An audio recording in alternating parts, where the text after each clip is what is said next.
and it goes into slow mode. Hi, everybody, and welcome to Spiritual Talk. It must be Wednesday night, Alice. It is, and it's 8 o'clock. Welcome, everyone. Spiritual Talk TV.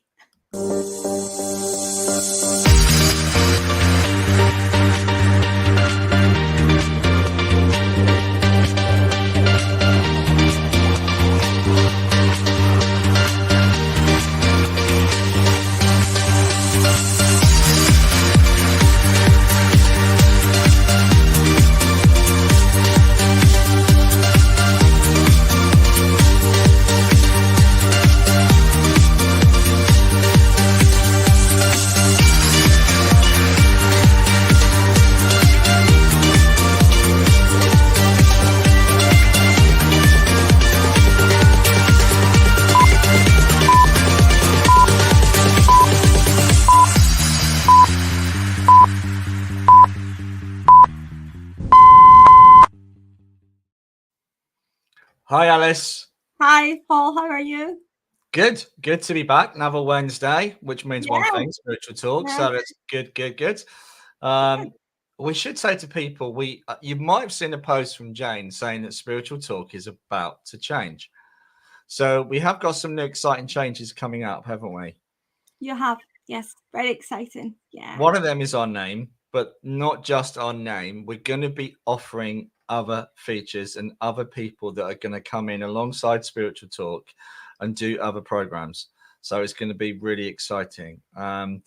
You've got a little podcast as well coming, Alice, as well. Yeah. It should be, hopefully it should all be live and aired by next week. So I'm looking forward to that. Yeah. Well, we'll look out for that. Look out in the group, and just going to say hello to a few people. Hello, Joanne and Tammy in America there, and Connie. Hi, Connie.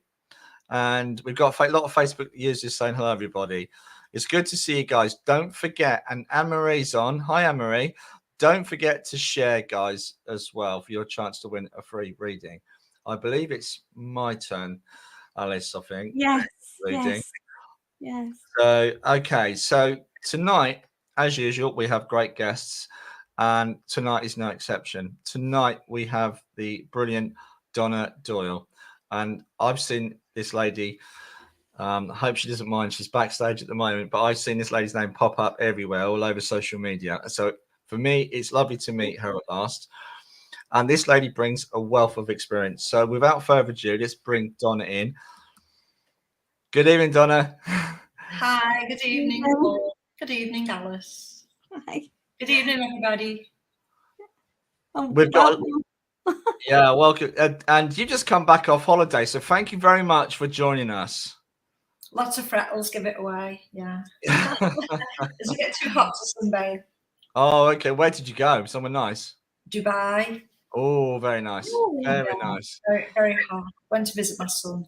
Oh, beautiful. Yeah, lovely. Nice. I'm not a massive fan of the sun, but yeah. But then I don't like the rain either, so you mustn't grumble. So Donna, how did mediumship start for you? We always like to know how it starts for our mediums and our guests. How it started for me. I mean, I'd always really had an interest in it. I was never frightened of it. It was in my family, so there was lots of talks and, secrecy whispers and whatever as I was growing up. So I was so intrigued with everything everybody used to say. It's predominantly on my dad's side of the family, but nobody really used to do anything with it. They talk and talk, but nobody did anything with it. And then I'd had a few little things happen, seeing spirit here and there, and I was getting a bit frightened, like we all do when it first starts happening. I'm not the kind of medium that can say I've had it since birth or I've had it since I was a toddler, because I don't remember. I'm probably not. I don't recall anything like that at all. It seemed to come later on for me. With experiences, although, like I say, in my family. And so I was going through some difficult times. I'd had a baby, and then I went through some postnatal depression, and then things started to happen, and somebody took me somewhere just to really give me some peace of mind and see what was going on with myself and why I was seeing spirit all the time. And like with a lot of other people, then I was told, you're a medium and you should develop this and that kind of thing. And that's really what happened. But honestly, I found a diary and I found the date in my diary, and I literally did write, today is the first day of my new life, because it felt that good, the feeling that it was a big wow moment for me, and I can't put my finger on it, but it's like I just found something for me, and I loved it. Yeah, I've never looked back, ever. Yeah. And you never will. Yeah, because you're also teaching now, aren't you? Yes, I am. Yeah. I love it. Honestly, I really do. Yeah. So one of the things I should also mention to people is that one of the things we are going to change about Spiritual Talk, the show itself, that we are also going to pick a subject. So guys, we want you to get involved in this as well. So message us in the course of the week. Just let us know what it is you want to talk about, a specific subject within what we do within mediumship. We're going to kick it off tonight, just to give you guys an idea of what we're going to do and how it's going to change. We still want to know about our mediums' lives. We still want to know about their development, and we're still going to ask our mediums questions about, you know, their own personal experiences. But tonight I want to talk about spirituality. So that's going to be our first topic to kick it off. What does it mean to be spiritual to you? Because I've always had this lifelong fascination with what spirituality means and what it means to be spiritual. Well, I would say a spiritual person is a person with compassion. So it's a person who can empathize with another and maybe understand another's, traumas and disposition in life, and sort of not look down on people and maybe be on their wavelength of understanding, and just have that listening ear. It really is about being there for another person. It's that humanitarian side of us that is being spiritual, in my point of view. You don't have to be spiritual to be a medium. Being a medium is predominantly the person in the middle of this world and the next world, and you don't have to be spiritual to be that. But to be a spiritual person, you have to be there compassionately for another. And so I truly believe to be a spiritual medium is to be a medium with compassion and understanding, and not just in it because you think it's a good way to earn a living. There's more to it than that. There really is more to it, and somebody who has integrity should really be taking that role on, rather than somebody who just does it to make some money. And so that's my true belief in what spiritualism is. Yeah. Spirituality, not spiritualism, spirituality. Yeah, and everyone's going to have a different aspect or different opinion on this. Mm-hmm. Hi, Jordan. Cheryl was put in: a person who faces the truth of their past experiences and mistakes. Personal development is the biggest part of mediumship. Now, dare I say, there's a lot of people talking about us going into a 5D reality. I almost said 5G, but that'll be telephone. 5D reality. There's a lot of this consciousness, and I follow a neuropsychologist, Dr. Peter Fenwick, and this is what I love, where the world, science, and what we do kind of collides. And they're starting to see. Peter was talking about recently about he's recorded people that are starting to have different experiences of reality. So I'm just wondering, those of us that are spiritual, those of us who are more open, maybe, are going to be ready for that experience. Do you even believe that experience is going to happen? I'm going to throw that, ask both of you ladies. We've never talked about that before, about everyone talking about ascension and going to the 5D. Do you believe that? Do you believe it's happening? I don't quite understand what you mean. No, I'm sorry, I don't either, Paul. Okay.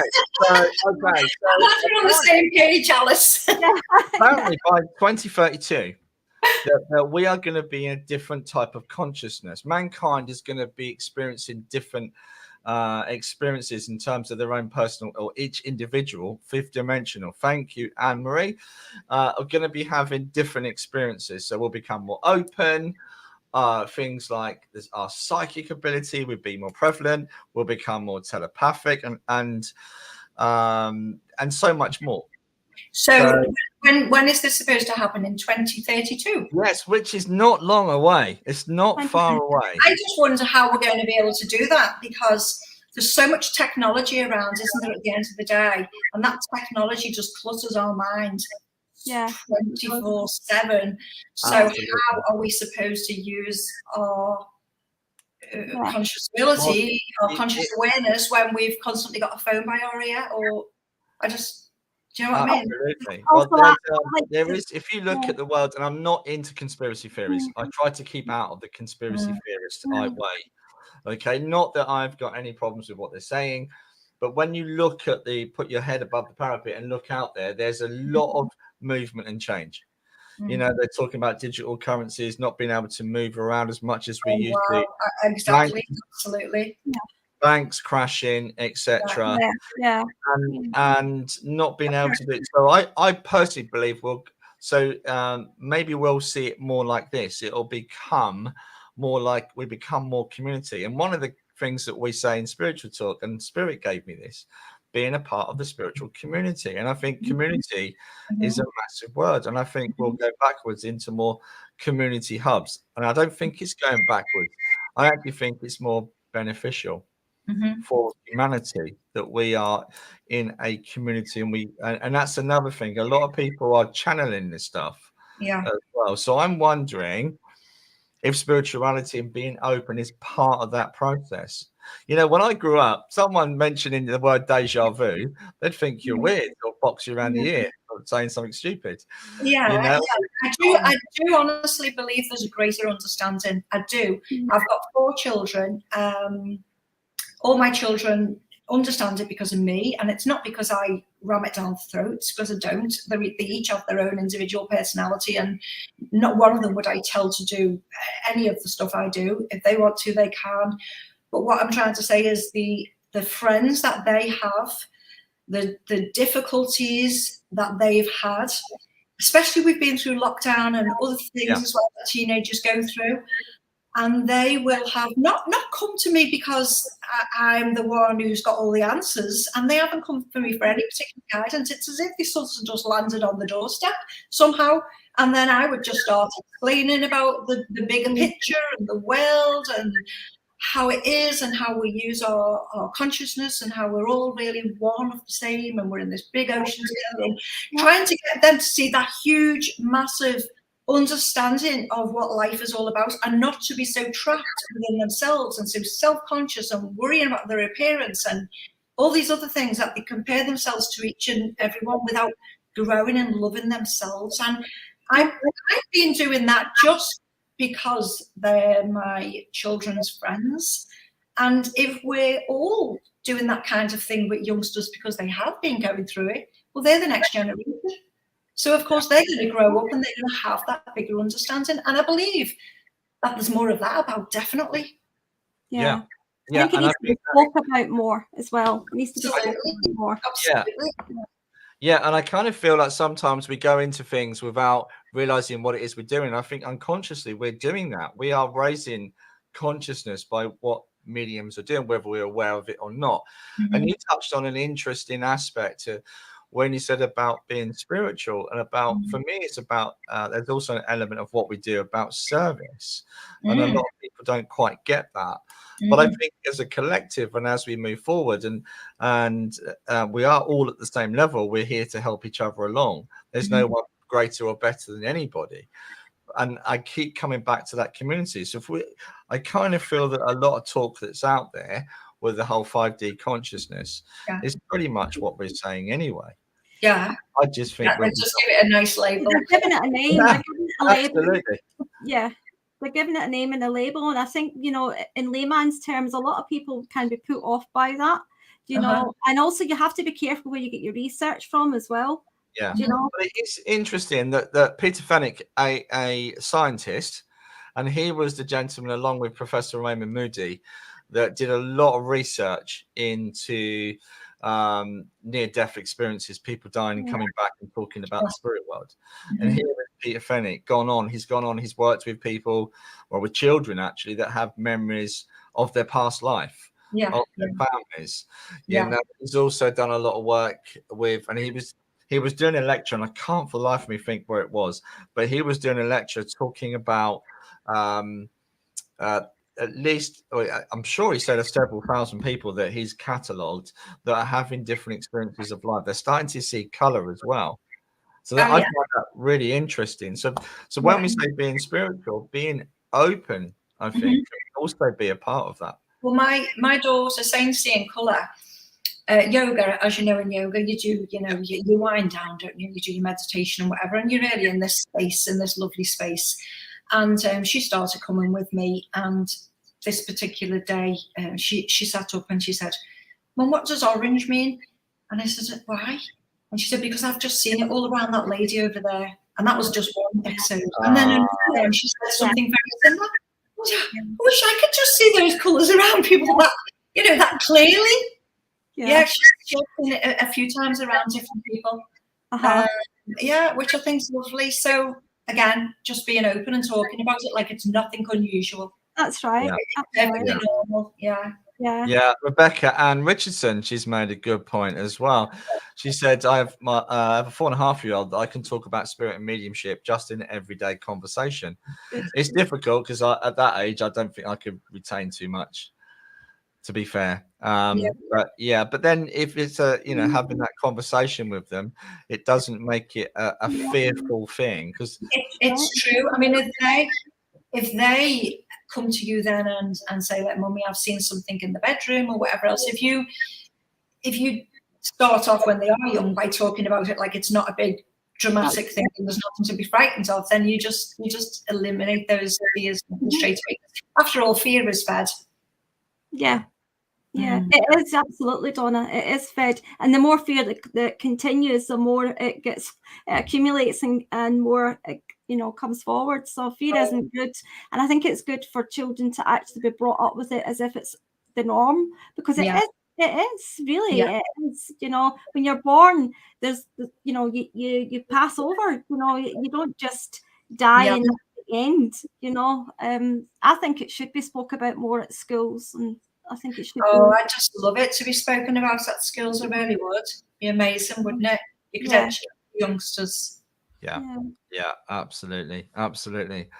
Yeah. So hi, Julianne.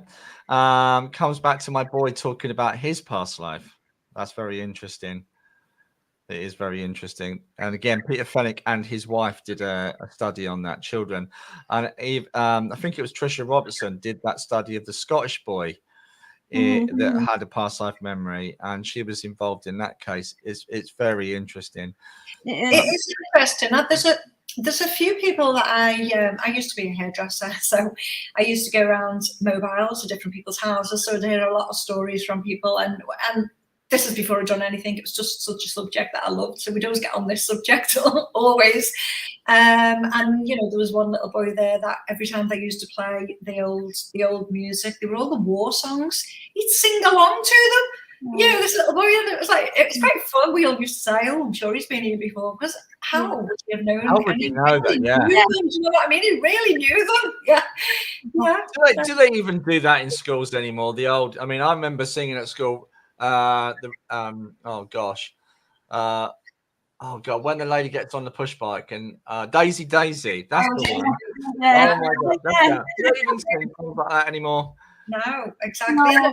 There's got to be something you think, well, there really has. There's got to be something. I don't know 100% if I totally believe it, but then you listen to all the stories and think there's got to be more. There really has got to be more to it. We've got to have lived before and had past life. Maybe not thousands, but maybe at least one or two, half a dozen. Who knows? Yeah, absolutely. So coming back to you, Donna. Okay, in terms of your journey, did you have a specific teacher, or was a lot of the stuff that you received, was it a lot of self-taught stuff? How did it work? I wouldn't say I was self-taught. Like I say, things started happening, and then I sought I went somewhere. I didn't go to any particular teacher. It was just somebody's house, and they had a healing circle.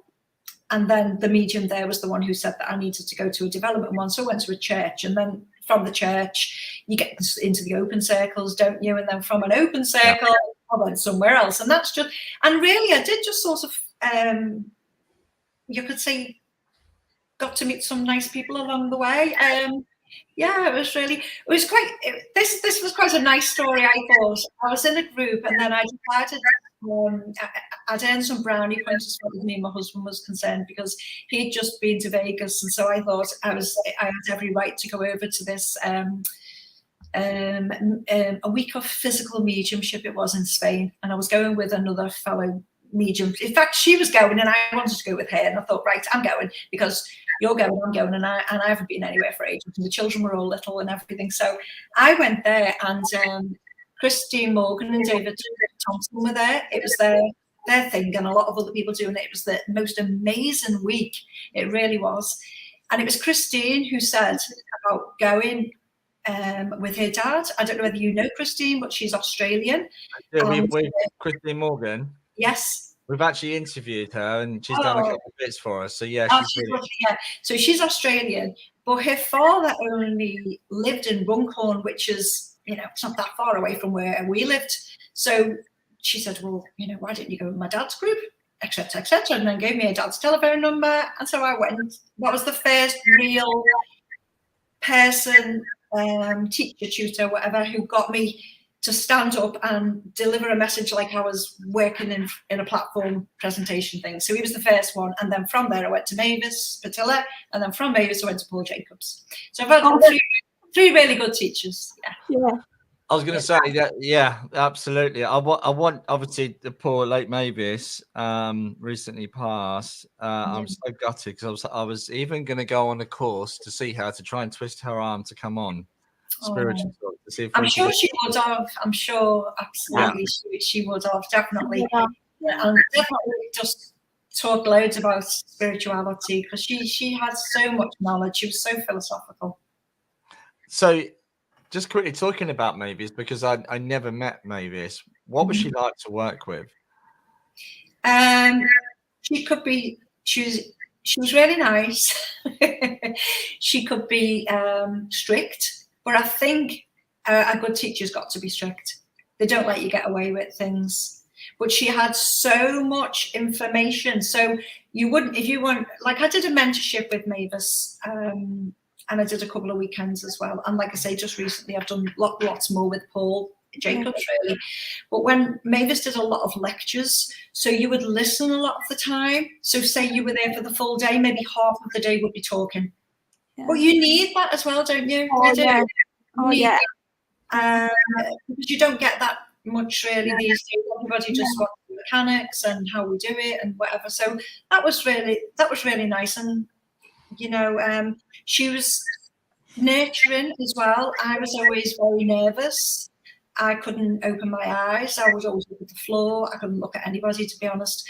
And she would lift your chin up. Open your eyes, lift your chin up, open your eyes all the time. And I go, oh, I want to open my eyes. So like she really just got me to love me, I suppose. Yeah. So the foundations that you really do need in the early days in your mediumship, because you really do have to build that foundation before you can do anything else. And if you can't understand you, and you can't understand and love yourself, flaws and all, then how are you going to help anybody else with their development and their mediumship when you just skip past everything yourself and then just think you can go on to teach someone? You can't. You've got to have that understanding of how, what, when, why, who. You just got to know yourself in and out to be able to help another. And, she did give that foundation for that. So I really appreciate that. It's just dawned on me. One of the questions I've interviewed so many mediums. It's been an absolute privilege. But Donna, I'm going to ask you a question. I don't know why Spirit have just given me, I think. But I've never asked any medium this ever. Can you explain to the audience at home what it's like, and especially for those that have never connected to Spirit or have just started and they think they are?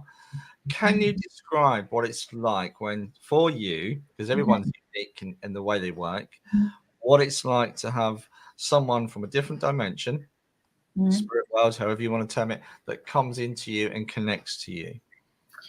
I would say you feel the presence more than anything, because if you were working and giving information, which you could be blending psychically with the person in front of you, so you'd be just receiving that information from them, that's like colder and flatter. If you're truly with somebody from the spirit world, you will feel this sort of quickening within yourself. Something happens. Now, we all have our calling cards. I believe we all have something that we just know the spirit worlds are there. That could be either this quick vision, you see somebody there, but I more often than not will feel something. It could be a bit of, stomach nerves in my stomach, or my toe might start tapping, or I'm just getting jittery in my chair. I'm ready to go. There's a calling card. There's something that just happens to you physically that you know the spirit world is there. And I think if you just start giving information more times than not, you're just working psychically. You haven't really got the presence of the spirit communicator there. That's what happens to me. Is that a natural process then? Or is that, you set your intention, spirit, I'm ready to work, and then you feel the presence? Or is it just something, a natural thing? No, I set the intention, and I think I set the intention. This is obviously part of the teaching, what you learn as well. You have to have control. I think we can start off when, yes, we see spirit. If we do see spirit, or we hear spirit, or we feel spirit, whatever, when we're not completely in control of what's happening, because we don't understand ourselves. So we don't know what's happening. We need to go somewhere for guidance and experience of somebody else who knows a little bit more. So therefore we need to be able to, put things not in boxes, but we have to have control. Always, we have to be in control. They're not in control, we're in control. So we set those boundaries and we say, I'm ready to work now. I'm not working now. And it's as simple as that.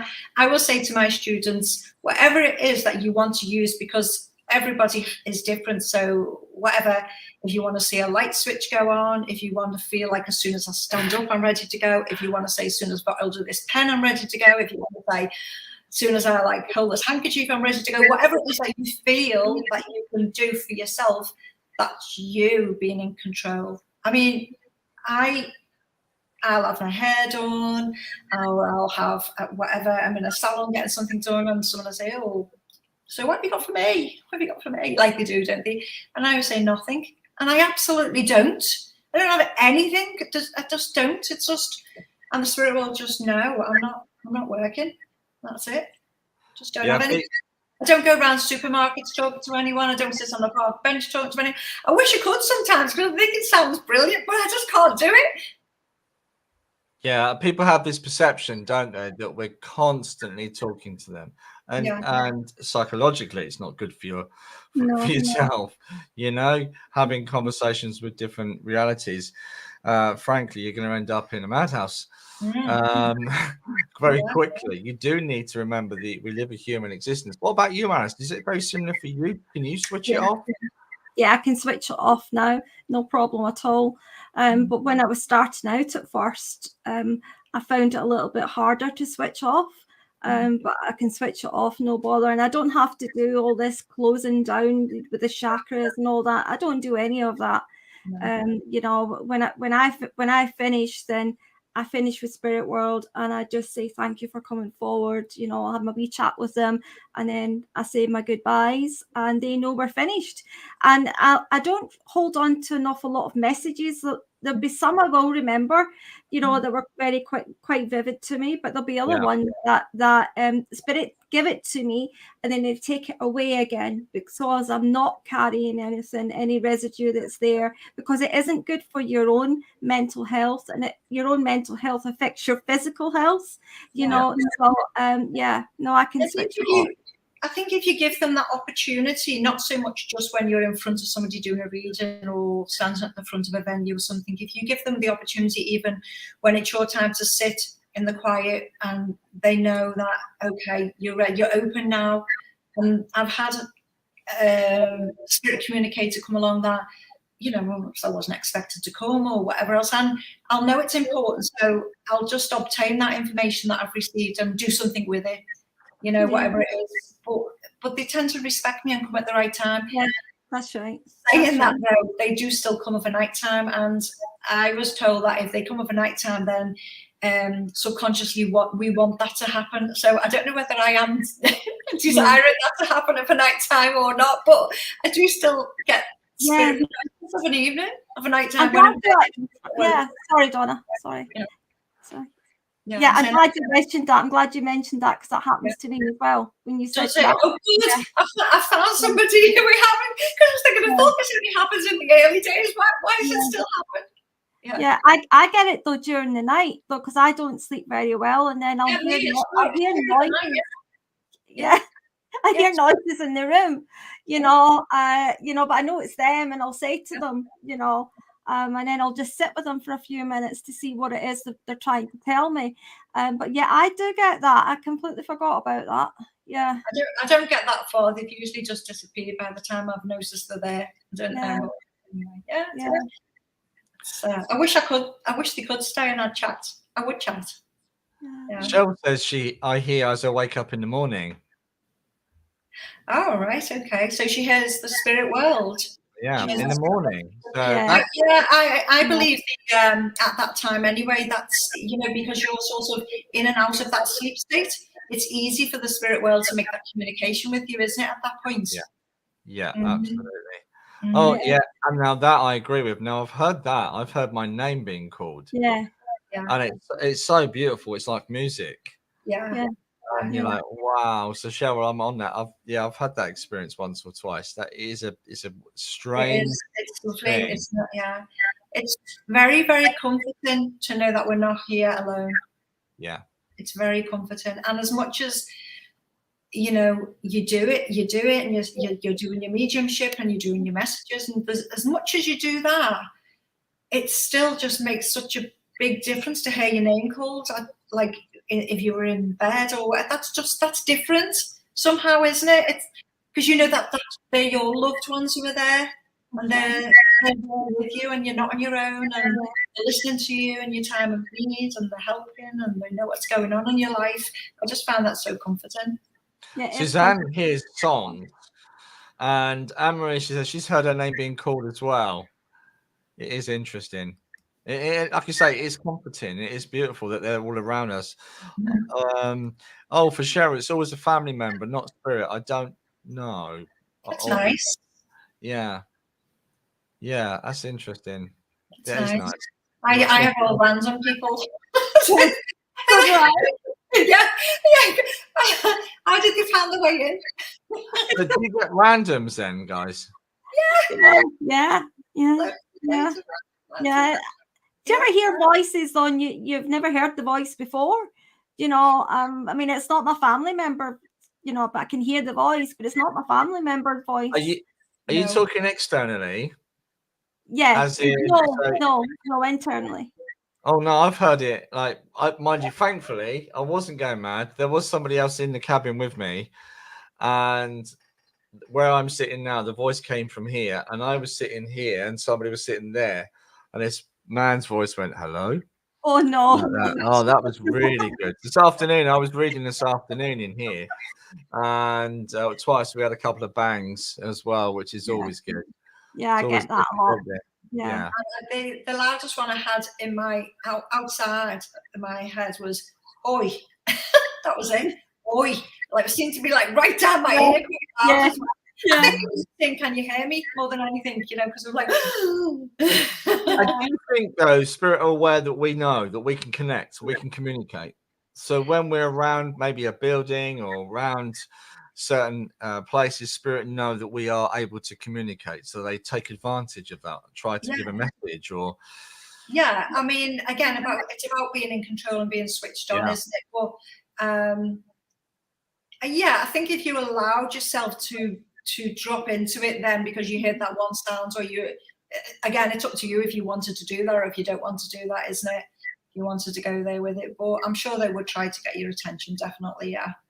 But I feel during the daytime I'm just always preoccupied with other things for me to even be aware of the spirit world at that point during the day.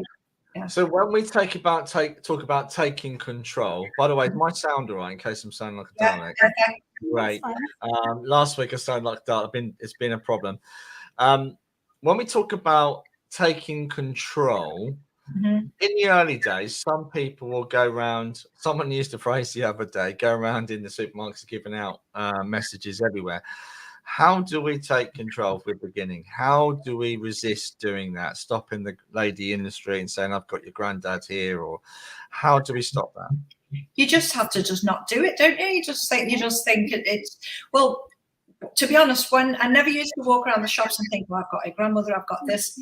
I tended to, if I'd sit at home and I'd be trying to build my power up or meditate a little or whatever else, that's when I would receive a lot of communication to do with anyone, people at the school, whatever, because I was taking the children to school, so it'd be like someone's grandfather to do with somebody after school or something. I'd be thinking, oh my God, they're going to think I'm crazy, because nobody even knew I did it anyway. So how do I go and approach this person and say, oh, your granddad came and he said blah, blah, blah, blah, blah, blah. And then the odd occasion I had the courage to tell a few people that I was sort of friends with, and they were overwhelmed, but it could have gone the other way.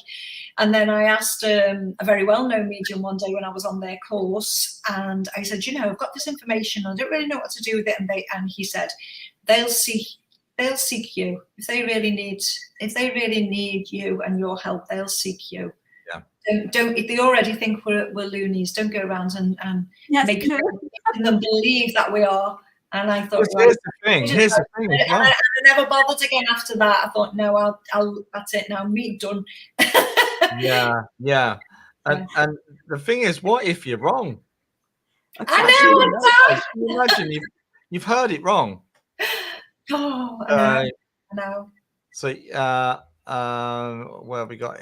So hi Liz, I thought at times I hear my friend in spirit, like you hear sing a song in your head. It is the voice, but you don't really hear it. Best way to describe it. I get that. My friend in spirit. Oh yeah, well, I think that whatever way that they can communicate with you, they will. So if you're hearing it that way, then that's just your way. That's that familiarity between you and them, isn't it? Yeah. It's again, I'm going to use my daughter as an example. She lost a friend of hers, and my daughter's very frightened of all this, really. Although I try not tell her not to be, but she's just at that stage and that age where she just is. And she said to me twice now that she smelled her friend. She could smell the perfume, and it's the perfume that the friend always wore, and she smells it very strongly of a night time, like the friend is in the room, but she gets comfort from it. So I do believe it's whatever. If she shouted a name, or if she stood there, well, no, my daughter would be absolutely hysterical. Yeah. But the fact that she can just smell this lovely fragrance, I feel that's a bit more comforting, because that's on her level of understanding and acceptance. She's not getting too frightened by it. Right. It's just letting her know that she's all right and she's still around her. You know. Yeah, exactly. Yeah. I kind of still want to. We are talking a lot about the mechanics of mediumship, but like we said about our topic being spirituality and what it means to be spiritual, and there is two sides to mediumship, isn't it? There is the person that needs to be spiritual, and it's that understanding of what that actually means to be spiritual. And then there's the mechanics. And I believe if you develop one side, and what you were saying about Donna earlier, medium ends up becoming lopsided. That makes sense. It doesn't have that real balance. Guys, if you're just coming in, you're always welcome to share what your thoughts are on spirituality and what it means to be spiritual. That's our topic for tonight. Yeah. Wow. I don't think being spiritual should be a vocation. I don't think it should be an effort. I don't think it should be something that you're strained to do. It should be more of a natural. It should just be, like I say, that empathy is just something that you want to do to be able to help another human being. If you want to say I'm a spiritual person, I feel you should embody the whole spirituality. So do something without wanting something back. Do something without wanting to be paid for it. And I don't just mean the work we do. I mean like helping somebody else who doesn't really have much, but not go and tell everybody else that you've helped that person out. Because you know, Why? Because it's not about you. It's just Yeah. about the act and what you're doing. That's what I believe to be truly a spiritual person. Yeah. Yeah. Can I ask a question for both of you? Okay. Okay. I had a song today. You know the song "What's Love Got to Do," and it's Tina Turner that sings it. Yeah. Now I had that tune in my head all day today, and then I find out tonight that she's died. Oh, really? I didn't know. Yeah. Yeah. Well, She's died tonight. I've just seen this and I didn't realize if that was true. Yeah. Oh, I like Tina Turner. Yeah, but why would I have that tune going on all day? Because I don't know Tina Turner. Because if she was already passed away and loads and loads of people knew about it, and it's already out there in that awareness and that conscious awareness, and then you're psychic enough to be able to tune in, if you like. So you're not on your phone, you're not busy, you're not preoccupied yourself. You must have been away with the fairies at some point, if you like. So your antennas were out and you were picking up that information. That's how I see it. Yeah, yeah. Because it really puzzled me, because I thought, I've had that tune in my head. No matter how you get a tune in your head, and sometimes you just cannot get rid of it. Yeah. Do you know? And I had it all day. And then when I seen this tonight, I thought, oh. So can I ask you a personal, or not personal question? Can I ask you a question before I answer that question? So, do you like Tina Turner? Did you grow up loving her music? Yeah, I do like her music. I like Tina Turner. I do like her music. So maybe a part of her has touched your soul. Her music, her message, what she meant to you, how she connected you, how at that time in your life it meant something of substance. So when she passed, you felt that. Yeah. And I think it's about energy and vibration, and they're discovering so much now. So I'm going in my science head. They're discovering so much about energy and vibration, especially music and the phonics, etc., and how we connect. And again, if we're one human family, losing someone as significant as who Tina Turner was, because her music, especially the one that came out in 1985. What was that one? What's Love Got to Do with It? Is it that one? What she says, That was the one. She'd gone through all those troubles. She'd started again. She met her love of her life, and she was living her life. And that album, I believe, touched many souls. And I believe she touched your soul, Alice. Yeah, you're right, Paul. I was thinking of here today as well. I'm not just jumping on the bandwagon. I actually thought of the circumstances, I've just remembered, the circumstances going on presently within my environment, and you know Tina Turner's story of what she went through and the violence and the abuse and whatever else, and then she eventually left, but the children went through it as well, didn't you? Like Ike's children, and you know, he hit them, didn't he? And they got off and whatever. I was actually aware of that today, and I was thinking of it, but I was thinking of it for other reasons. And you've only just reminded me now that I thought of it as well today, because I thought of the day when she went into the hotel and said, and took all the jewelry off and said, you know, I'm Tina Turner, give me the room for the night. And it was that I was thinking of as well today. So can I confess, sadly, I didn't think of her, but then I didn't like her music. I used to be into Depeche Mode. So I was into Depeche Mode and U2 and bands like that. So that was my story. So maybe when one of them dies. But Rachel's actually honest put, spirituality is a way of life. Here. Absolutely. But but my question to you, Rachel, is what is spirituality? What does it mean to you? So I think that's really hard, because I think interpretation of what that means to people is so diverse.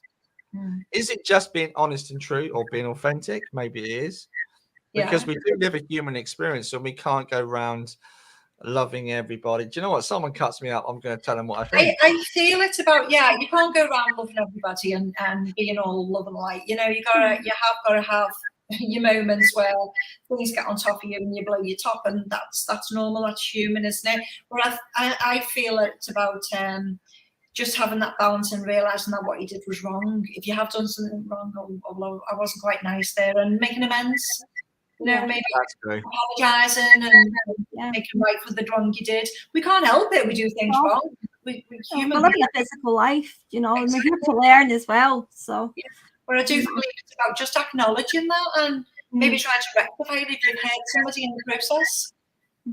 Yeah.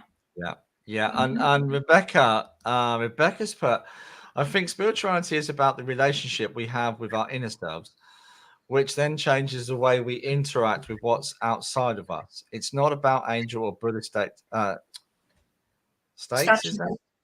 Yeah, crystals, etc. Although nothing wrong in those things. Yeah, I agree. Yeah, Absolutely. I agree. Yeah, it is about the relationship we have our inner selves. Yeah. There was. We got things flying here. Liz has put, years back, I used to deliver papers. One day I got a weird feeling that one of the headlines about a man getting shot by a burglar. Later that night, we got a phone call. It turned out to be someone I knew. Oh, right. Interesting. Yeah. Psychic awareness. Yeah, definitely. Absolutely. Yeah. And Rebecca's come back. I didn't even think the spirit world is all love and light, let alone us being love and light. See, I don't know. I mean, who knows? And this is the big question. And you hear lots of stories about people that go into the spirit world that had near-death experiences. We won't truly know till we get over there. My experience with spirit is there is one, there's nothing to be afraid of, and two, it is pure love. Yeah, I'm on the same understanding. I do understand where Rebecca's coming from as well, because I've got quite an analytical mind, and so you should question everything. But I was thinking, I used to always think, well, you know, there's so many bad people on this earth, so we can't all just go over to the spirit world and suddenly become all angelic and love and light. And but those fears were banished a long time ago by the gentleman Eddie Grenier, who I was telling you about, the first man I went to that got me Christine's dad, because I was very frightened when I went there because of the experiences I'd had earlier on, and it was the misconceptions, you know, people frightening you and making you feel that evil does once again touch the earth, and how easy it is for somebody who has gone over to the spirit world, who's been maybe evil, cruel, or murdered somebody, to be able to come along and touch you, so to speak, you know, to now get involved in what you're doing and in your life. And he banished all those ideas and said, you know, Donna, fear is fed and like attracts like. Are you like that? I said, no. Well, you're not going to attract anyone like that, are you? No, stop it. And he was just so, like, that was it. No, shut up, don't talk about it no more, forget about it.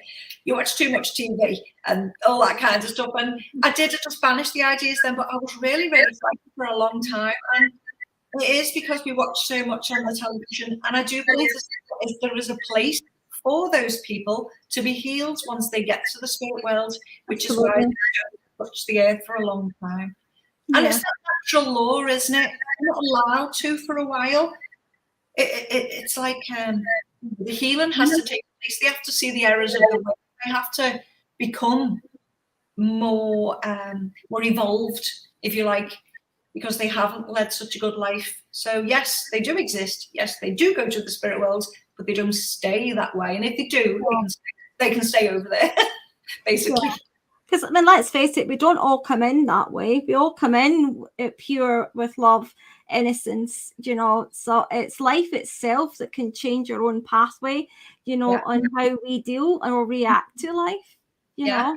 And, you know, talking about spirituality, there's progress to be made right throughout our whole lives. And whether we take notice of making that progress or not, or whether our souls never, ever, ever ignited and we just take that wrong path and we just completely ignore what really our soul is trying to tell us, and we don't develop at all, we don't let it grow, we just go on the other path, and we get over to the spirit world and then suddenly see the error of our ways and look at all our mistakes and think, hey, you know, I blew that chance that I had, and we want to try to make better and do well whilst we're there. So it's like that principle that we have, you know, the continuing existence of the human soul, and just carrying on and trying to just progress, eternal progress, open to every human soul. So we're continuing to progress, really, even on the other side of life.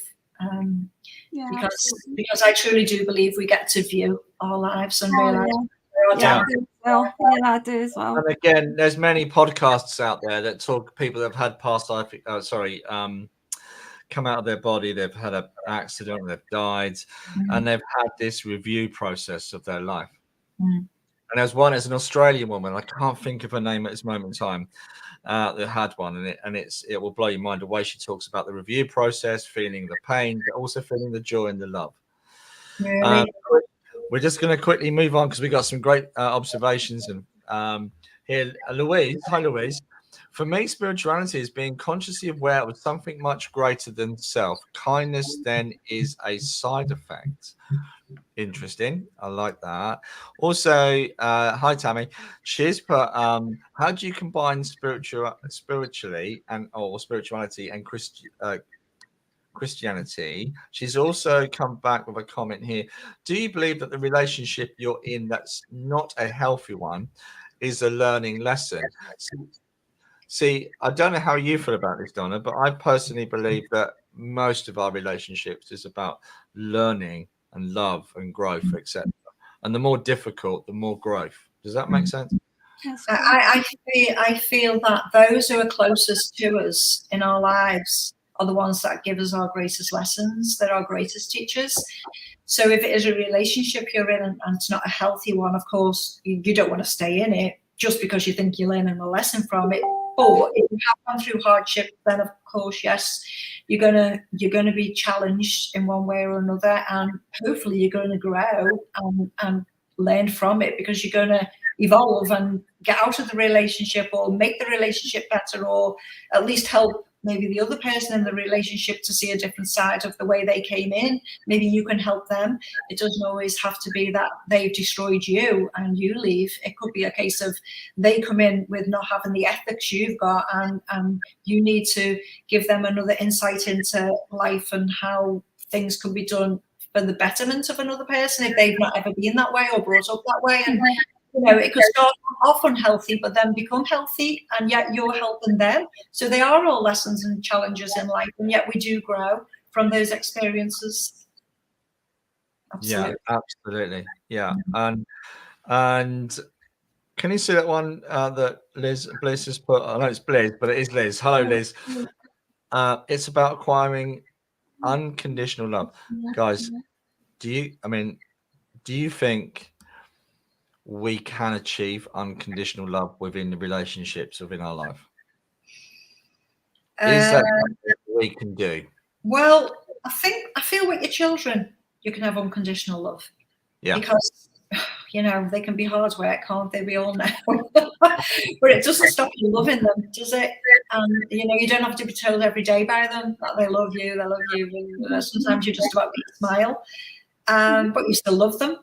You still love them. I feel if it's a partner or somebody that you chose to have in your life, then you've got that choice of if they're going to treat you in a bad way or it's an unhealthy relationship, you have that choice whether to move on from that or to stay put. So I feel to give that unconditional love to somebody that doesn't give you back, it's hard, isn't it? I mean, I think it might have to be reciprocated in a relationship. That's my feeling. That's what I would like.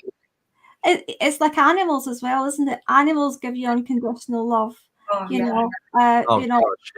mean, really, there's nothing like it. There's nothing like it. They don't answer back to you either. Well, I love that. You want to tune into them when they're looking at you like, when is my dinner? For heaven's sake, man, get off that couch. Stop being lazy and get your dinner. If only animals could talk. That always makes me chuckle. I'm sure really all they're really thinking is, who's going to feed me? They're not really loving you that much. My dog's quite two-faced, actually. She just goes to whoever's going to take you out next. Well, cats are terrible. So my partner's got 2 cats, and one in particular, he's a Russian blue. It's a pretty handsome cat, and he comes in. He's got that swagger. And I've often given him little bits and pieces. My partner doesn't give him anything. She's like, no, dinner's dinner. And there's me. I'll give him a little bit, or that there's some food, maybe a bit of chicken. I'll give him a little bit. And now every time I come in, he comes in, sits down, just looks at me like, well, come on then. That's not unconditional love from a cat. I'm sorry, but that isn't. Exactly. You can be really, really cheeky, can't be? Yeah. Unconditional love is the ultimate, I believe, is the ultimate to try. Maybe that's why we keep coming back. I feel unconditional love, a good way to describe that would be maybe to, you marry, and then something quite unfortunate could happen to one of the partners, and you don't get anything back because they now become disabled in one way or another, but you unconditionally still feed them, clothe them, nurse them. I mean, that is unconditional love. Because you remember the person they were, and the soul, it's still them, isn't it? They just don't have that ability. But then, for you to carry on giving and giving is unconditional. That's but true. then we all have, I believe, we all have opportunities in our life to show unconditional love. I don't think it's about being in that state all the time. Like, I know, like people that I've known, you've helped, or they've been in a really dark place, or even loved ones that are passing and you're with them and you're holding their hand. To me, that's unconditional love. Of course. Yeah. Of course. And that, I think sometimes you can't always achieve that all the time, but those moments are important. They're the opportunities that we have, I think. Yeah. I don't think it can be 24/7 because we're humans. Yeah. Of course we are. Yeah. Absolutely. Donna, can we ask you what's next for you? I don't know. I don't. Well, I'm saying I haven't got a plan. I don't really plan that far ahead. I just plan things for the next few weeks ahead or something like that. I've got some workshops and things coming up, but that's just usual. I am going to get through my CSNU, which is now called the TPS2, and that's been a long time coming. So I'm hoping by the end of this year I will have passed that, and then I'll go on to my teacher training, because ultimately I would like to do something really with that, and you can't go anywhere without your certificates, can you? So I've got to do that. That's the one thing I'm really planning on doing, is getting my qualifications sorted out. Everything else from there is just experience. Just experience. We should do a bit at the end of Spiritual Talk as well, Alice, where we ask the guest, if there was one thing you could change in this world, what would it be? If there was one thing I could, what, sorry? If you could change in this world, what would it be? I don't know. Put you right on the spot, haven't I? Yeah, have you put me on the spot?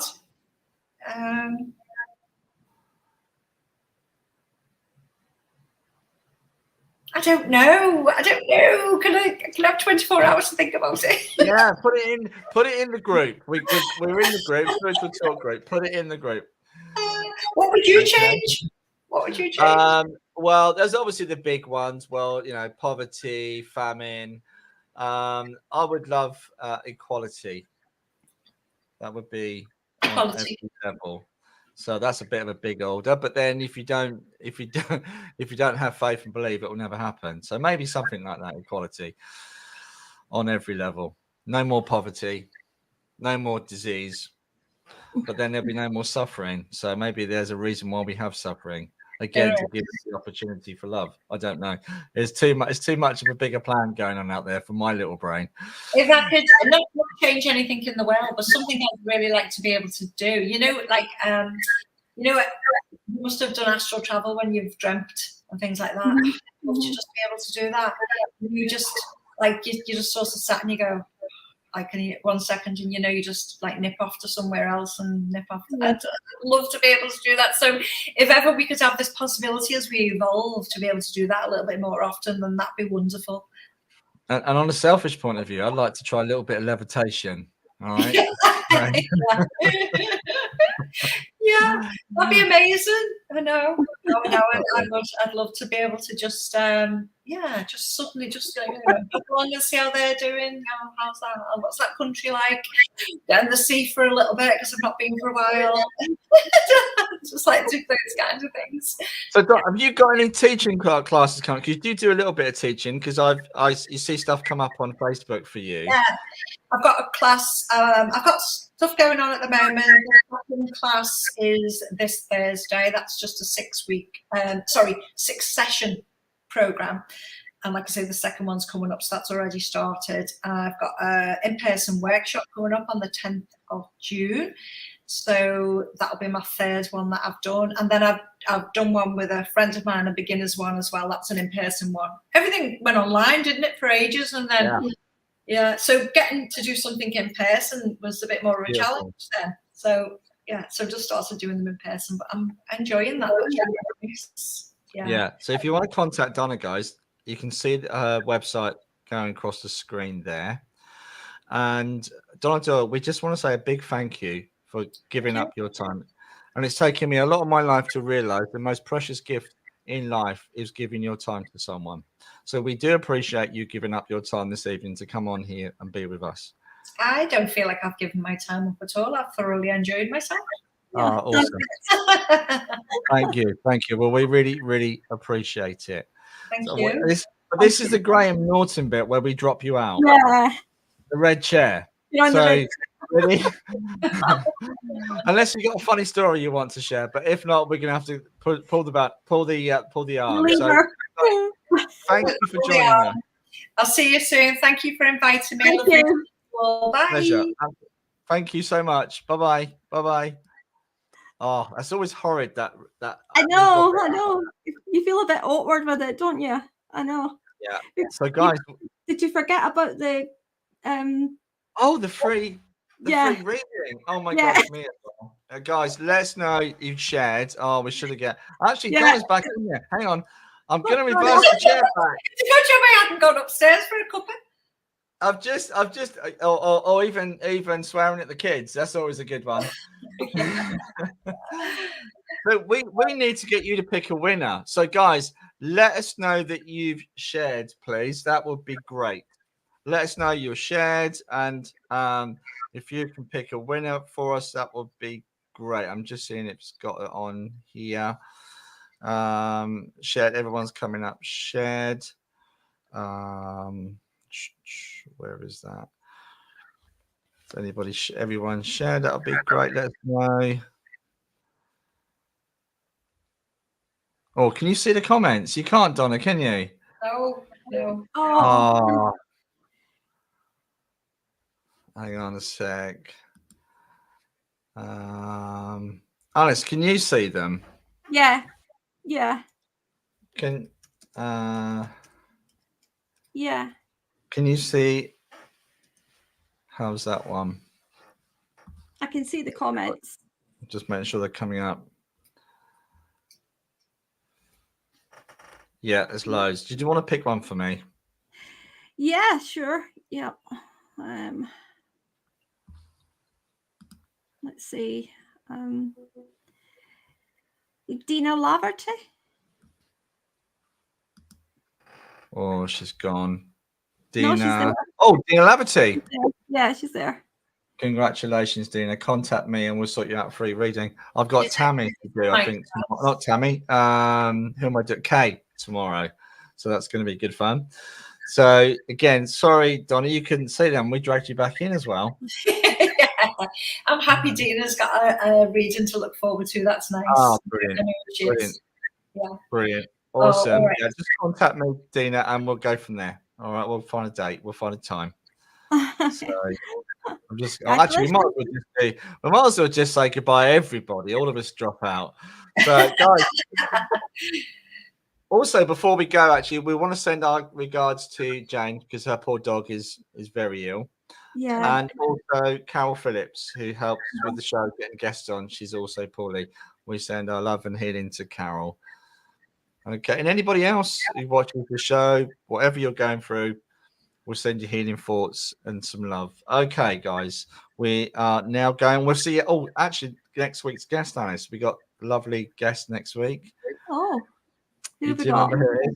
You're like me, you forget. I never looked, to be honest. I never looked. I always forget. I'm terrible, and I always forget to do it as well. So we have the amazing Dinah Cooper next week. Oh, wow. Good. Yeah, the particular reason why I mention it as well, because we have to go live at 7 because Dinah has a group around after 8 o'clock. So we will be going live around 7. Okay, guys. So we'll see you at 7 p.m. GMT or UK, in the UK. All right. So, guys, we'll see you soon. Take care, everybody. Bye. Bye. Bye.